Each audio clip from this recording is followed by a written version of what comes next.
Brian, hey, Jim Delapine here. All right, so I'm going to help you with this, and I see you had an issue with removing the white line. So that is a result of it was the way you cut out the layer masks.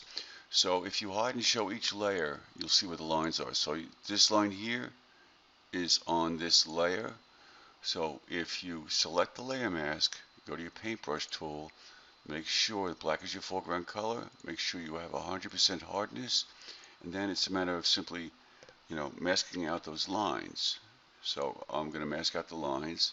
So this is on the legs, yeah, the legs. So I just have to kind of drag across. So now I'm removing that. So go to each layer, hide and show it, see where the lines are. You can see here you have this line here, right, on this layer. So select the layer mask and just paint over that line. All right, so you can see here. You may have to zoom in, but this line comes all the way here. All right. And now let's see. See this layer here? So that's where these lines are. So the horizontal line here and here. So you select the layer mask and just click and shift click will create a straight line. So click and shift click here. And there you go. So that's how you remove those lines. So this character, Todd, is really not fitting into this environment. So it's kind of an odd, I don't know. Let me just, maybe it's a matter of repositioning this. Alright, so here's what we're going to do. First of all, I'm going to select the background layer and see if I can lighten this up a bit because he's so bright and he's in a dark space. You're trying to fit him into a realistic environment. It's not working yet. So with the background layer active, I'm going to go to Image, Adjustments, and Shadows and Highlights. And before and after. And I don't know. Let me cancel out of that. Your shadow was not done correctly. So what you need to do is this needs to be in a lower percentage. So lower the percentage of the shadow. But since it's such a dark background, it makes it kind of weird. So I need to see him holding something also. I mean, he's just standing there. You just kind of did not take into consideration what he's going to look like in the background. So let me just do this again. Image, adjustments, shadows, highlights. All right, so let's just hit OK to that. So that lightens up the background and you see more detail. So now, let's see the background here. All right, so at least what we'll do is try to have him behind one of these rocks, you know. So let me just hide the shadow for a moment. Yeah, the shadow is not in position. That's probably why, one of the reasons. So I'm going to drag the shadow up here and then hit Control T for the shadow and then pull this down, middle top bounding box, okay? And then hit OK. So now I see there's a rock here.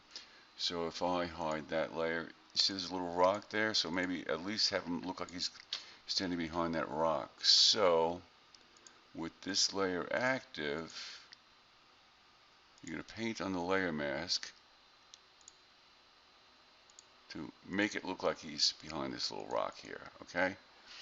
And you also have another rock over here that's sharp edged. So here's what you're going to do.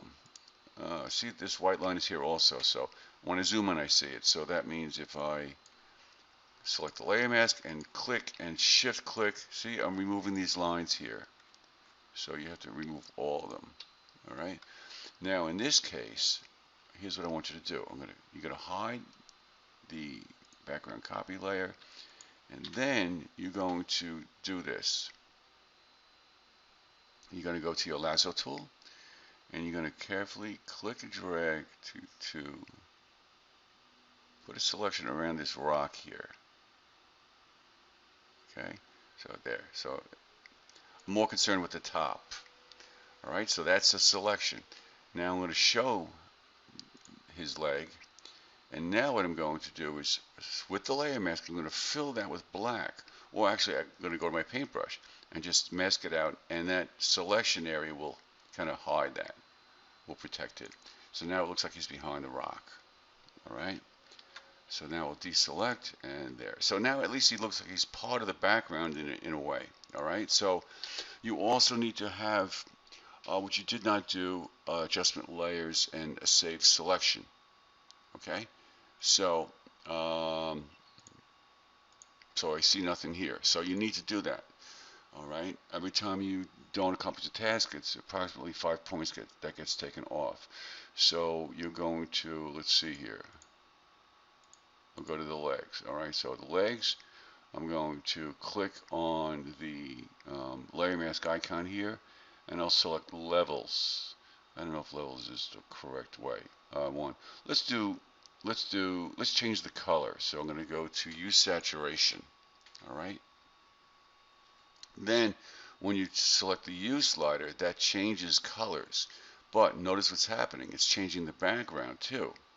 All right. So what you need to do is create a clipping mask, and that's the key here.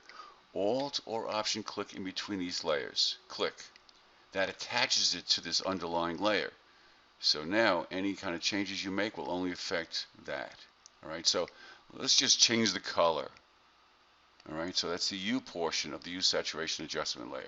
And then you'll have accomplished that. And then I'm putting directions in there as to how to save rename a selection. So please do this for the assignment.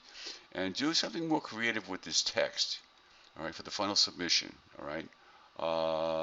Yeah, do something, layer masks, I'm sorry, layer styles, and perhaps put something in his hand. He's holding something.